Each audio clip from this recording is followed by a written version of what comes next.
Bhagavate Vasudevaya. Om Namo Bhagavate Vasudevaya. Om Namo Bhagavate Vasudevaya.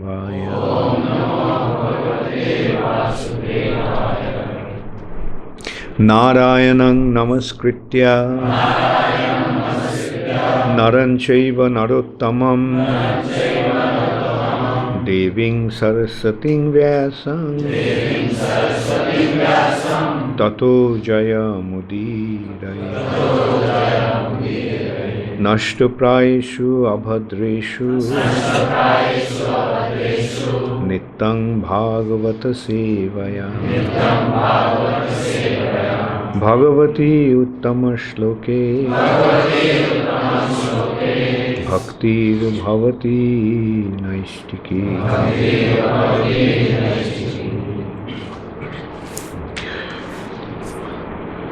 Srimad Bhagavatam, 5th Canto, Chapter 15, The Descendants of King Priyavrata.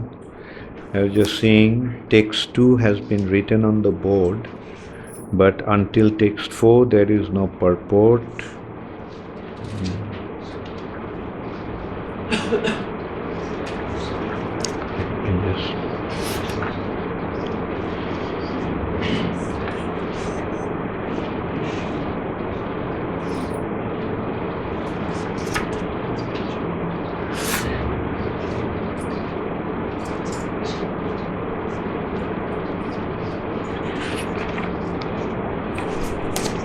Okay, we'll read throughout. I'll read through the verse 2 also. It is in a prose form. So I'll just read through all these verses up to 4th and then read the purport. Who wrote that verse? Acha. Okay, so go to the 4th verse. Okay, we can go one after another, right?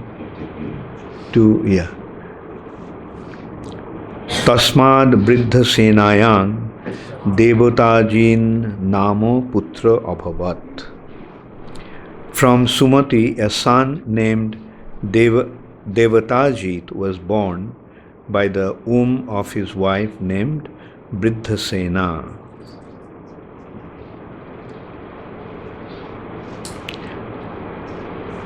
Athāshurjang tat-tanayo deva-dyumnaḥ dhenu-matyām suta parameshti tassa subscribe pratiha upajata. Thereafter, in the womb of Asuri, the wife of Devatājit, a son named deva-dyumnaḥ was begotten. Deva-dyumnaḥ begot in the womb of his wife dhenu-matyām a son named Parameshti. Parameshti begot a son named Pratiha in the womb of his wife Subscribe. Okay, now we are coming to text 4. Ja atma viddam akkhaya swayam sangshuddha mahapurusham anusmara. Ja who King Pratiha Atma Viddam Akkhaya, after instructing many people about self-realization, Swayam, personally, Sangshuddha, being very advanced and purified in self-realization, Mahapurusham, the Supreme Personality of Godhead, Vishnu, Anusasmara, perfectly understood and always remembered.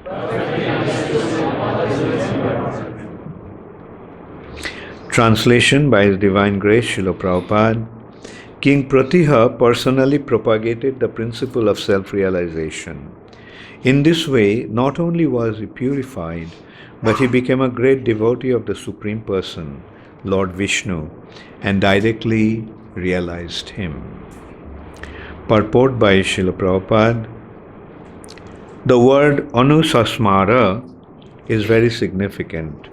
God consciousness is not imaginary or concocted. The devotee who is pure and advanced realizes God as he is. A devotee who is pure and advanced realizes God as he is. Maharaj Pratiha did so, and due to his direct realization of Lord Vishnu, he propagated self-realization and became a preacher. A real preacher cannot be bogus. He must first of all realize Lord Vishnu as he is. As confirmed in Bhagavad Gita, Upadekshanti te jnanam jnaninas tattvadarshinaha. One who has seen the truth can impart knowledge. The word tattvadarshi refers to one who has perfectly realized the Supreme Personality of Godhead. Such a person can become a guru and propound Vaishnava philosophy all over the world. The paragon of bona fide preachers and guru is King Pratiha. Om Ajnanatimirandhasya Jnananjana Shalakaya Chakshurunmilitang Jena Tasmai Shri Gurave Namaha. Namo Vishnu Padaya Krishna Pristhaya Bhutale Srimate Bhakti Vedanta Swami Niti Namine Namaste Saraswati Deve Gauravani Pracharini Nirvishesha Shunnavadi Paschatta Dishatarine Bancha Kalpatarubhascha Kripa Sindhubhaivacha Patitanang Pavanebhyo Vaishnavebhyo Namo Namah. Shri Krishna Chaitanya Prabhu Nityananda Shri Advaita Gadadhar Shiva Shadi Gaura Bhakta Vrinda. Hare Krishna Krishna Krishna Hare Hare Hare Rama Rama Rama Hare Hare.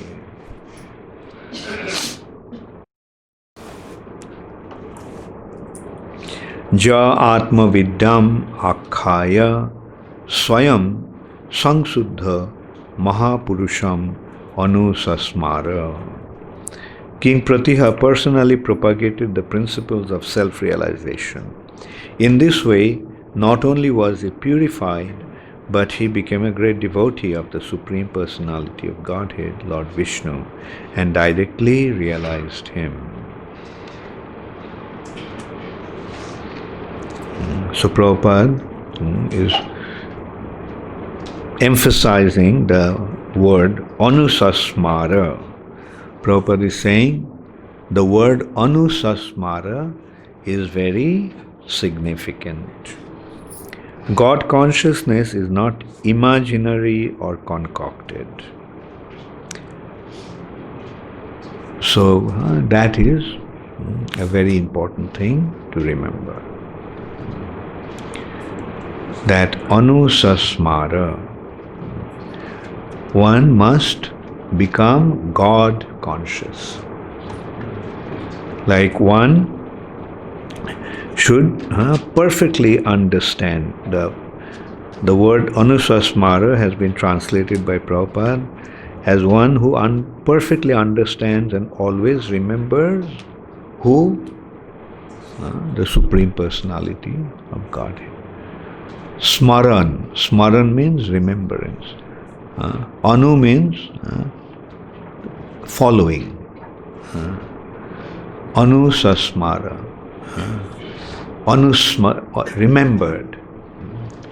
Who? The Supreme Personality of Godhead. So, and then Prabhupada is pointing out that Krishna consciousness is not an imaginary thing, as we repeat it time and time again. It is not only truth, but the absolute truth. Absolute truth means all truths are depending on that truth. Whatever is dependent on Krishna is truth. And whatever is not related to Krishna is not real, not truth. So the reality is, or truth means real. What is real? Whatever is connected to Krishna is real. Whatever is not connected to Krishna is not real. This we can consider a tree. Whatever is in the tree, whatever is connected to the tree, the leaves, branches, fruits, flowers, they all are real. But in the reflection of the tree, which is not the tree, which is not connected to the tree, is anything real there? No. Everything there is. In the reflection, everything is unreal.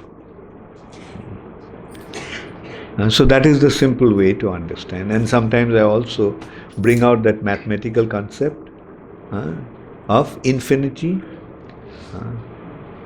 How many of you are aware of this concept of infinity? Infinity. Okay, Abhay, what is infinity? Beyond counting limit. Infinity is the sign in mathematics. What is infinity? It looks like alpha, in Latin alpha. This. So what is infinity? Infinity is something, whatever is in relation to infinity is infinity. Right? What is infinity minus 25? Whatever is infinity minus 5 million? Whatever is infinity multiplied by 20 zillion? So anything in relation to infinity, whatever comes in contact with infinity becomes infinity. Like these are the simple concepts that although the mathematicians have, they know the concept but they do not know what it is. Now what is that infinity? Infinity is Krishna. Anything in relation to Krishna is spiritual. Is that clear? Anything that comes in contact becomes related to Krishna becomes spiritual. Or we can say the spiritual reality is something which is beyond material conception. Right? In the material nature, what happens? Some number plus something becomes added, increases. Something is subtracted, decreases. Something is multiplied, increases by that number. Something divided, decreases by that number. But infinity is beyond that concept. These mathematical rules do not apply there. So spiritual reality is something where material rules do not apply. Material rules are useless there because it's another reality, another domain. So, so that is another thing that we also considered. Yesterday only I was speaking about that. Like what do we find? Here we are seeing descendants of King Priyavrata. This chapter is describing all the descendants of Priyavrata. Priyavrata's son, the previous verse was, Priyavrata's son was Sumati.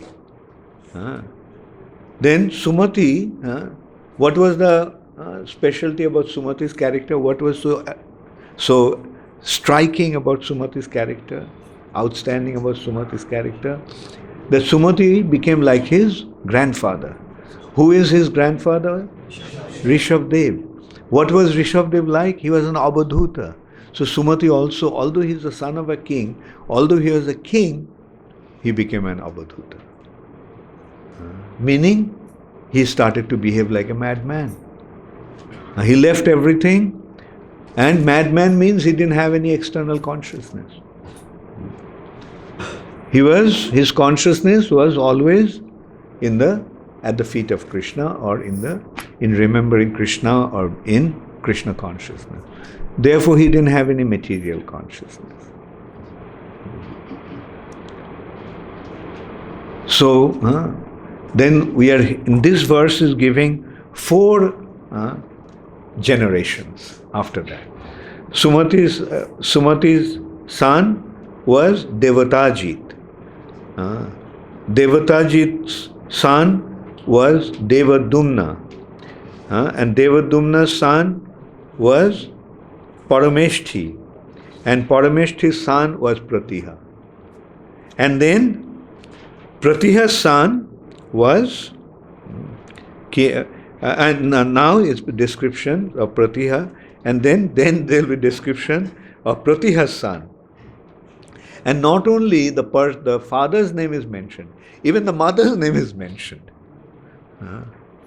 Now, where can we get such description?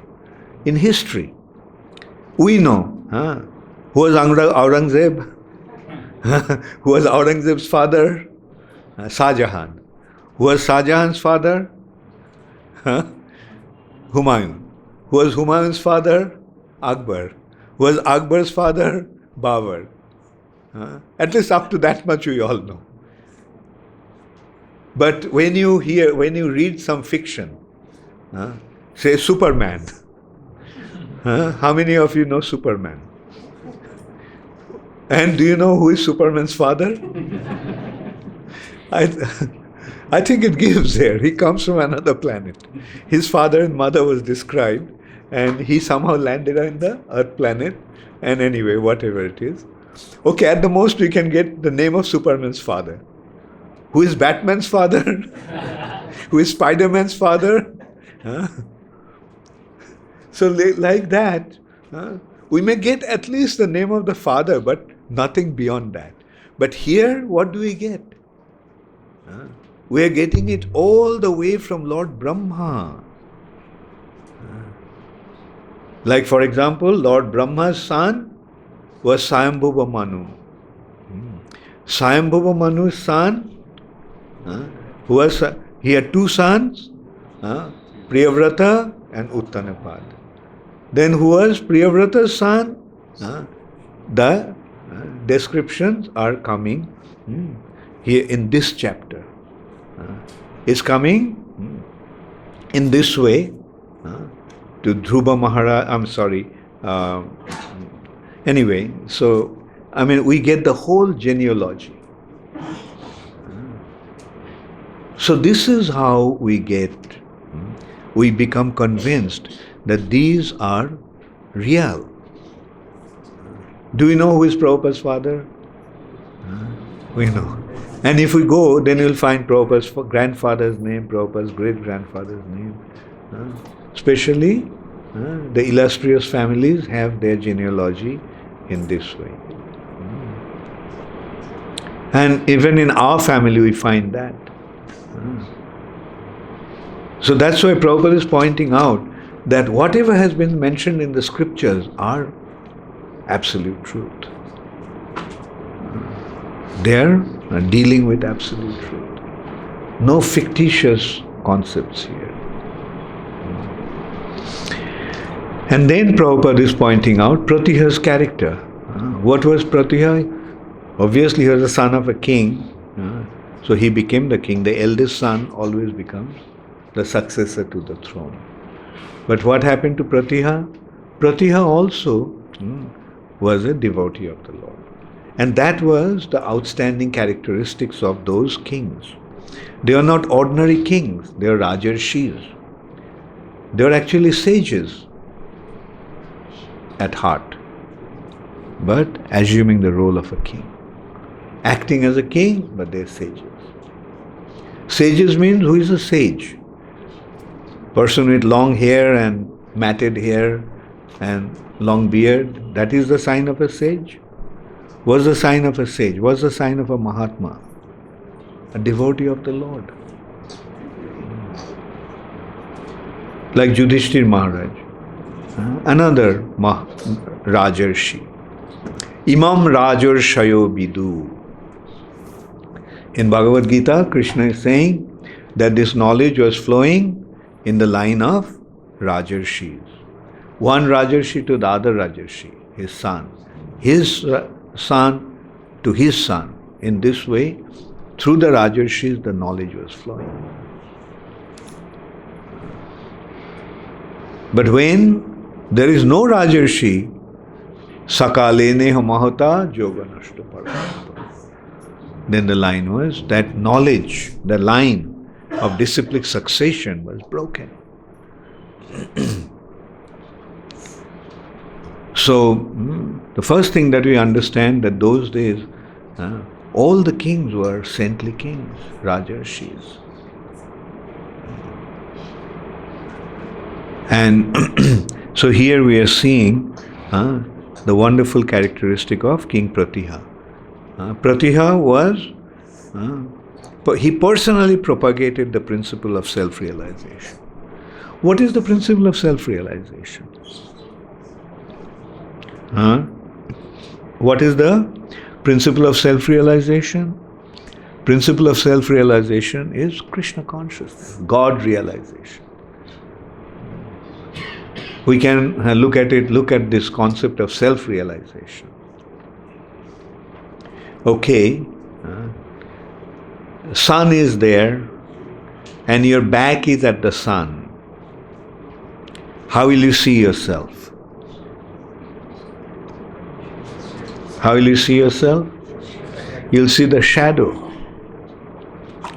Now, no matter how much you contemplate, meditate and so forth, will you ever see yourself in that shadow? Will you ever be able to see yourself through the shadow? No. But if somebody comes and shows you a mirror, then only you can see yourself. Therefore, the process of self-realization is you need that mirror. And who brings that mirror that makes you see yourself? The spiritual master. Therefore, the process of self-realization is to come across a spiritual, bona fide spiritual master who has the mirror. Because if he doesn't have the mirror, then he cannot show you your face. Seeing him, you cannot see yourself. You need the mirror.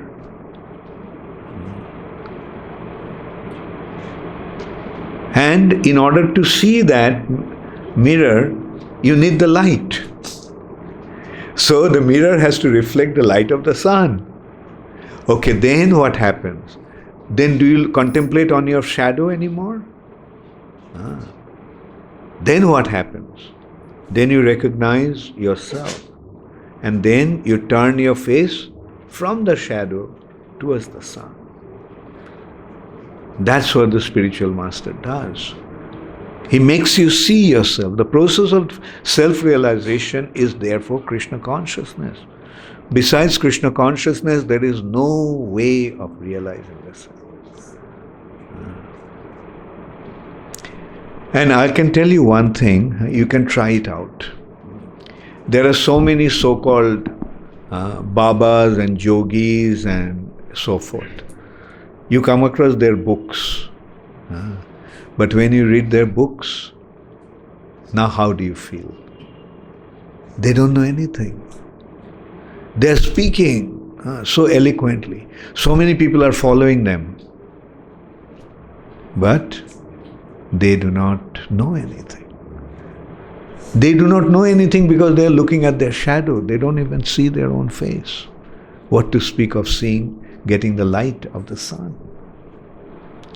The shadow means absence of the sun, isn't it? Shadow means the absence of the sun. Our material identity means absence of knowledge. Therefore, this material nature is considered to be agyan, avidya, ignorance. The real knowledge comes when we see our real self. And what is the real self? Is the shadow our real self? Similarly, is this body our real self? This body is the shadow.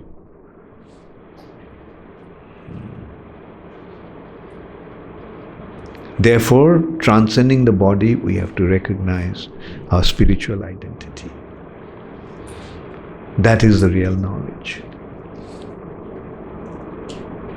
So King Pratihya was distributing this knowledge. He was preaching personally.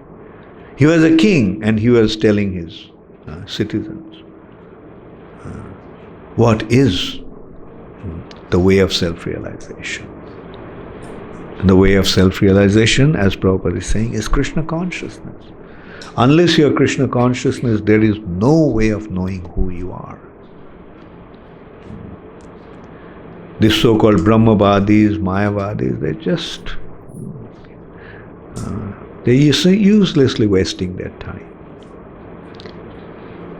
What they're doing, they're increasing their suffering. Klesha adhikatarastesham abhyakta shuddha cetasham. They're simply increasing their sufferings.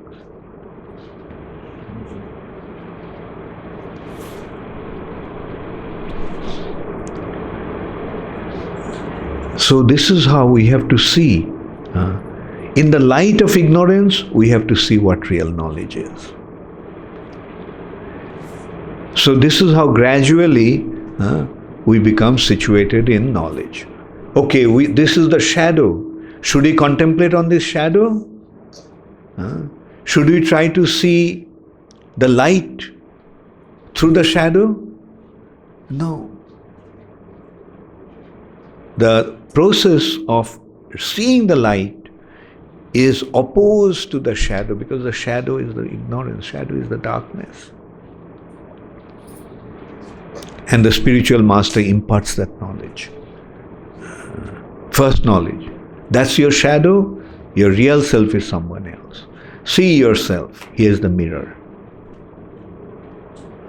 And that mirror is the knowledge, informations about the soul. And then gradually you turn your face. As I was saying, like when you see the mirror, when you get the mirror, do you ever look at the shadow then? No. And then gradually you turn towards the sun. And when you're facing the sun, is there any possibility of seeing your shadow? The shadow may be casted, but you don't see it.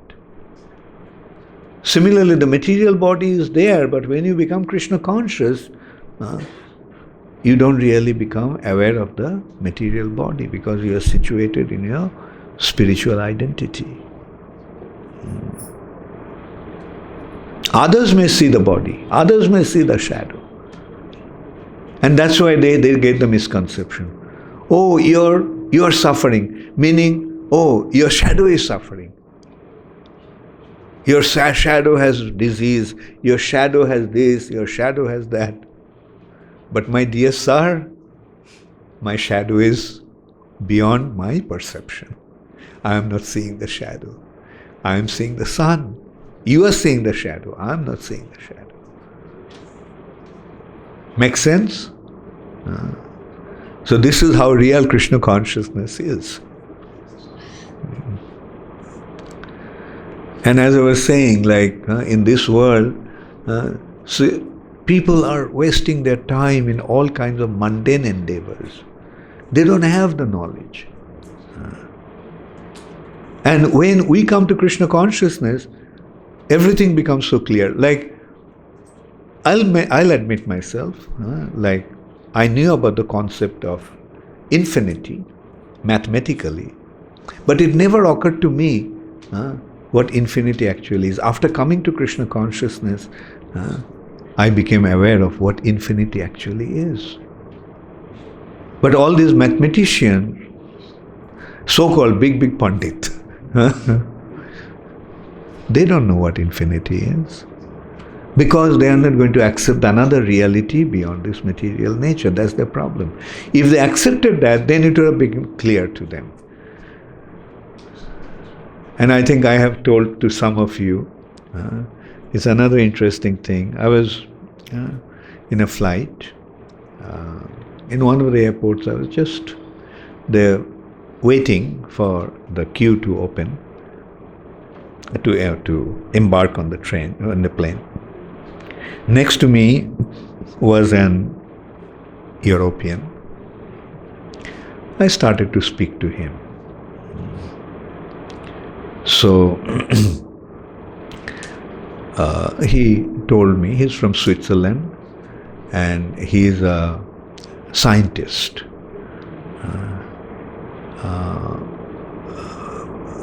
But anyway, one of the branches of chemistry, biochemistry. Yeah.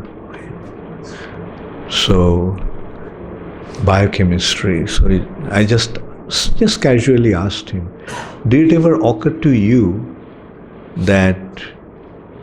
No, I asked him, what is the difference between organic and inorganic? So he gave the definition, like chemistry's definition.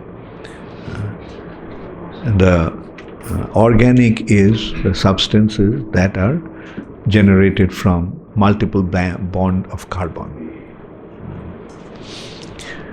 I told him, did it ever occur to you that the organic substances are coming from living sources? Organic means anything that is coming from living sources is organic. And anything that is coming from dead source is inorganic, branch of chemistry. And I mean, he couldn't understand, so I just pointed out. Look at the simplest structure of chemistry, of organic substance, methane, CH4. Like it's simple. One carbon atom and 4 hydrogen atoms. Could you make it in the laboratory? He said, yes, we can. Then I said, why don't you produce it? Why don't you manufacture it? Because if you could produce methane, then all your gas problem would be solved. And he said it would be so expensive. So I told him that you are artificially combining 4 atoms of hydrogen with 1 atom of carbon. But it's not real. Whereas in the damp field, the dead plants are generating methane. And then I told him, what about sugar? It's just 6 atoms of carbon and 6 molecules of water. There's plenty of carbon, there's plenty of water. Why don't you make sugar? So he said, no, we can't make it. As well as the sugar cane plant is generating sugar. So, anyway, the discussion didn't go on very far, but we can see so clearly that some simple concept, anything that is coming from living source is organic. Like the weeds are rotting, methane is generated. The sugarcane plant is producing sugar. Simple, very, very simple organic structure. What to speak of the complex? And I actually went to the point that, you can't even make a simple thing like that. Like, did you ever consider the human body cell? To write the formula of a human body cell, you will need a page a few miles long. It's so complex. See, because it's by coming in contact with living entity, the soul, the living entity, just normal, regular substances are transforming into such complex things like carbon and water becoming sugar, coming in contact with sugarcane plant. All simple things are becoming complex. How it is happening? Trees and plants are transforming the fruits and nuts and all that. Then we are eating it and we are absorbing those stuffs and transforming them into our body cells. So my point is, When we see things from this simple consideration of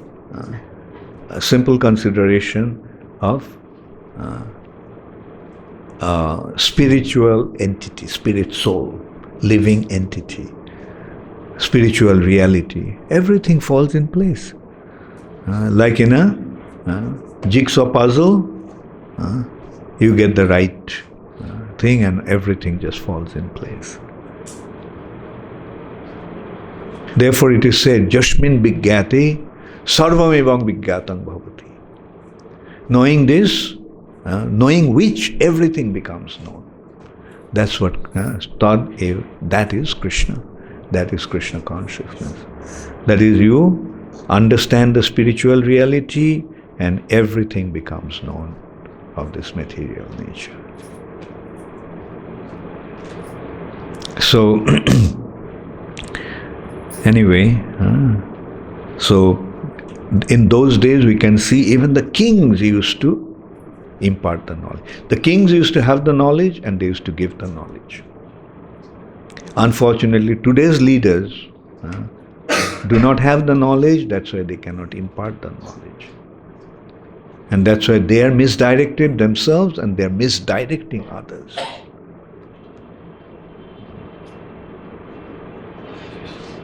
That is the problem. And Srila Prabhupada has created this wonderful institution of ISKCON to solve that problem of this world. ISKCON is here to impart this knowledge, give this knowledge to the rest of the world, and the world situation will change. Just consider if the leader of India, the Prime Minister of India was a devotee, what he would do? What would be the first thing that he would do? No meat eating, no intoxication, no illicit sex, no gambling. And if everybody in the country started to follow that, everybody would become a gentleman. And then he would say that chant the holy name, spread the glory of the Lord.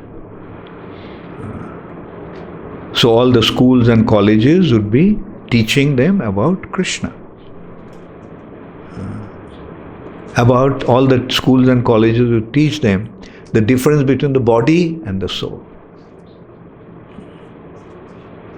And in this way the knowledge would spread. Then everybody would know, everybody would know that Krishna is watching. The demigods are watching. So then could anybody do anything wrong? And if somebody did anything wrong, the king would punish him. You are breaking the regulative principles, go to prison. Or get out of the human society, live in the forest. You want to eat meat? Okay, fine, go live in the forest. Hunt the animals and you can eat as much as you want. But not in the civilized world. So this is how he would structure the society. And then what will happen? Krishna's mercy will flow. Then this country would become the most opulent country in the world. This country would become the most powerful country in the world.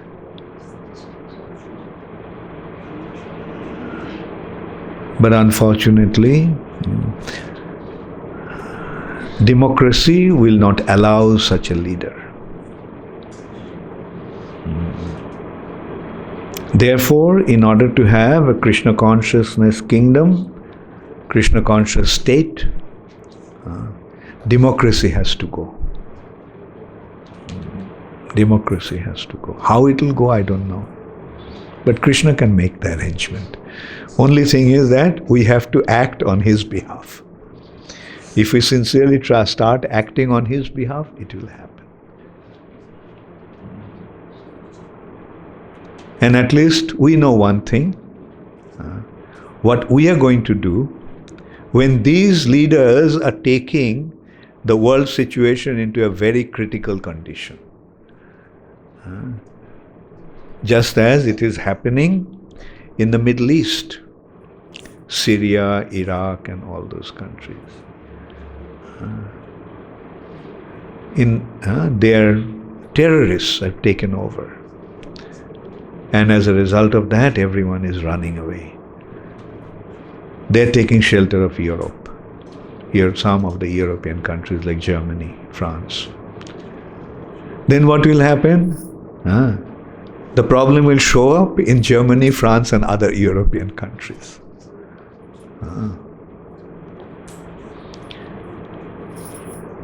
And then it will spread all over the world, and India will not be spared. India will also go through that crisis. It's only a matter of time. What is happening in Syria and Iraq today, at some point in time, it will happen in India.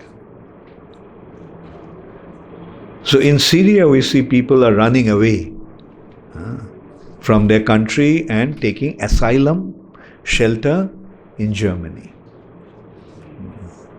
And that also they are stopping. How many people they can take? And other countries on the way, they're blocking the way. Hungary said, we are not going to allow you pass through our country.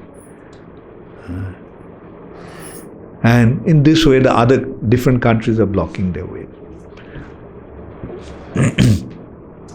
Now, if it happens in India, where will you go?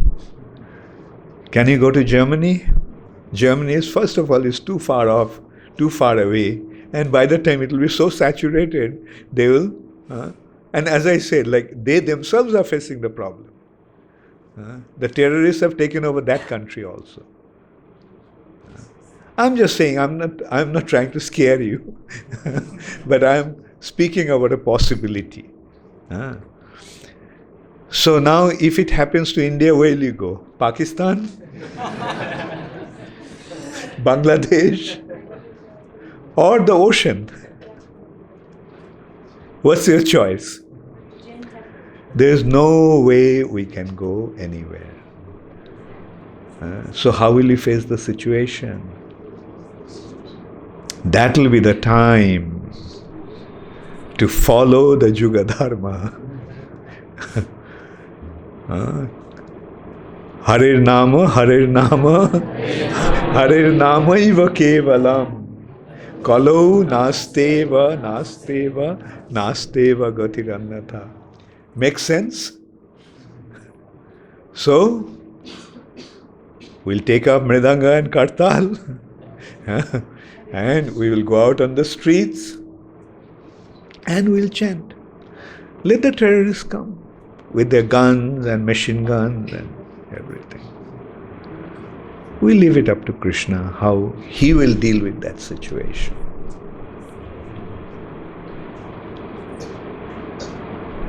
And then so many things can happen. One very amazing thing can happen at that time is they will drop their machine guns and cannons and everything, and they'll also start chanting Hare Krishna, Hare Krishna, Krishna Krishna, Hare Hare, Hare Rama, Hare Rama, Rama Rama, Hare Hare. So won't it be wonderful? So let's be prepared for any possibility. Let's not remain, as they say, in a fool's paradise. Prabhupada gave the example. The goats are being slaughtered, but the other goats are happily eating the grass. Doesn't know the next is his turn. So let us not become like those foolish goats that are waiting to be slaughtered. Let's rather recognize that this can happen, and let's prepare ourselves. And the preparation is, we have taken shelter of Krishna, there is nothing to worry about it. And Prabhupada set a very nice example about that. What example did Prabhupada set? As early as in 1944. Japan was going to bomb during the Second World War. Japan was about to bomb Calcutta because Calcutta was the big base of the British Army. And at a time like that, what everyone was doing? Everyone was running away from Calcutta. Even Prabhupada's godbrothers were running away to Calcutta. So when they asked Srila Prabhupada what he was going to do, Prabhupada said, no, I'll stay here. I'm not going to go. What will you do here? I'll take the mridanga and kartal and go on the streets and chant Hare Krishna. If I chant Hare Krishna, then Krishna may protect. And even if Krishna doesn't protect, and if I die chanting the holy name of the Lord, I'll go back to Godhead. So that is what Prabhupada, I can see, like at every aspect of our life, Prabhupada has given the perfect example. And through that, Prabhupada pointed out, and then what happened? Due to some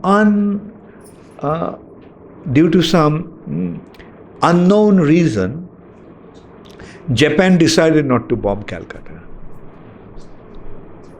Was Calcutta bombed? No. Japan decided not to bomb Calcutta. Now, to others, the reason may be unknown. But to us, is it unknown? Or do we know? How many of you think we know the reason? Okay. Because Srila Prabhupada chanted the holy name in Sankirtana. So we have to have that faith. By reading Srimad Bhagavatam, we must generate that faith. That Krishna is there, Krishna is there, Krishna is there. If we take shelter of Krishna, Krishna will take care of us. There is nothing to worry about. Just like Prahlad Maharaj, he may protect Prahlad Maharaj by killing Hiranyakashipu. He may, or he may not. So what? If we die chanting the holy name, where will he go?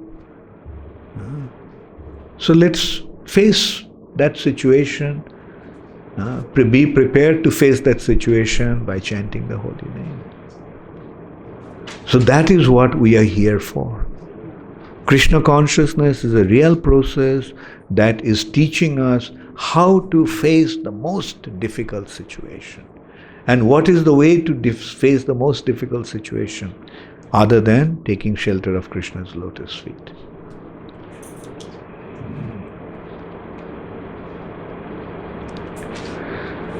When you are in school as a child, when some bully, I don't know whether it happened to you, when some bully attacked you or did something to scare you, what did you do? Didn't you take shelter of somebody who is stronger than him? Then could the bully attack you anymore?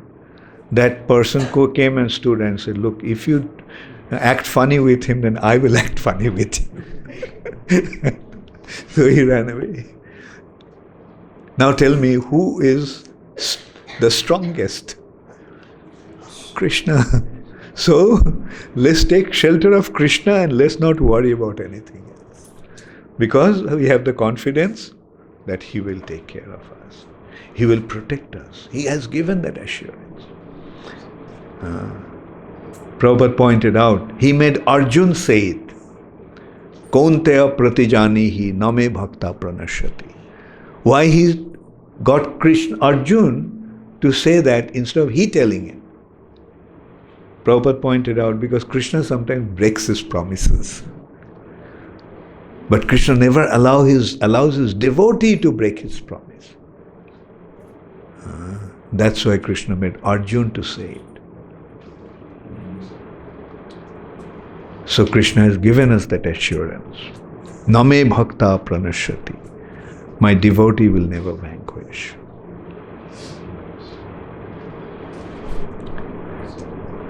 Hare Krishna, all glories to Srila Prabhupada. Gaur Premanande, Hari Hari Bol. Does anybody have any question?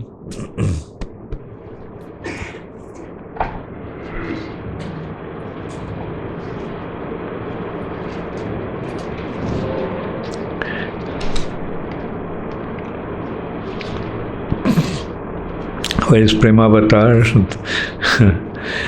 Thank you for such a wonderful scientific class. My question is, how atheistic scientists, doctors, describe soul leaving the body? Why soul leaves body sometimes, even with healthy body? Well, to begin with, they don't believe in the existence of soul. The scientists and they don't believe in existence of soul. Their understanding is life came from matter. Like sometimes, somewhere, under some condition, some chemicals combined and life evolved. And then that started to evolve. First it was a unicellular living entity. From that it became multicellular. And then gradually it became a monkey. And then eventually from monkey came man. Good luck. And you know what Prabhupada's response to that was? Your forefathers may be monkeys, but my forefather is Brahma. So that's the difference. Their forefathers are monkeys, therefore their thought process is like monkeys. Yes. Maharaj, does Krishna protect us, the level we have surrendered, or protect all? Yeah, well, we try our best to surrender ourselves completely and leave it up to Krishna. And Krishna will protect. Krishna will protect. He gave the assurance. If we surrender, He will protect. Right? He will protect. Whatever our level of surrender is, He will protect. And the question is whether He'll protect our body or He'll protect our soul. To protect our soul. Sometimes the body may be destroyed, but the soul will be rescued. In that respect, we can give an example. A washerman, what does he do? He takes care of your cloth. But a doctor, what does he do? He takes care of your body. Right? Sometimes, in order to take care of your body, to operate your body, he may tear open your shirt. So will you lament, oh, what kind of a doctor you are, you're tearing open my shirt? No, his business is to save the body. Therefore, even at the expense of the shirt, he's saving your body. Similarly, sometimes at the expense of our body, our soul may be saved. Yes, Archana? In the process of washing the mirror, sometimes we may see other things, like other things become revealed to us. What's that? In the process of? Watching in the mirror. Mirror. Okay. Sometimes other things appear, like some other things getting revealed to us. So how to remain focused on? When you stand in front of a mirror, do you want to see the other things in the mirror? They are surrounding. I don't know, when I put my tilak in front of my mirror, all I see is my own face.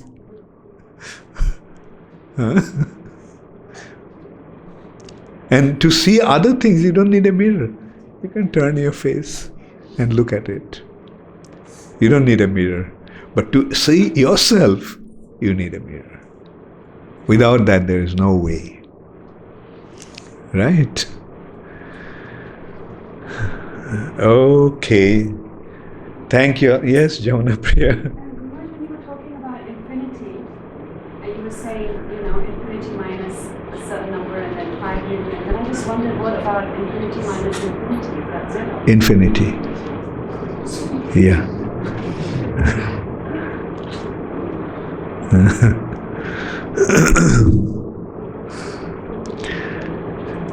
Hare Krishna, Gaur Premanande, Hari Hari Bol. Maybe the class was so scary that nobody has any question.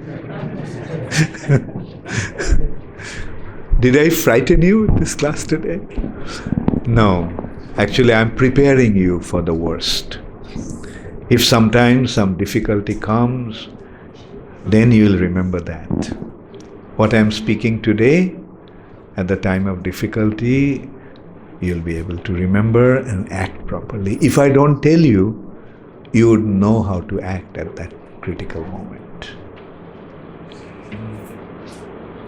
Anyway, thank you very much. All glories to Srila Prabhupada.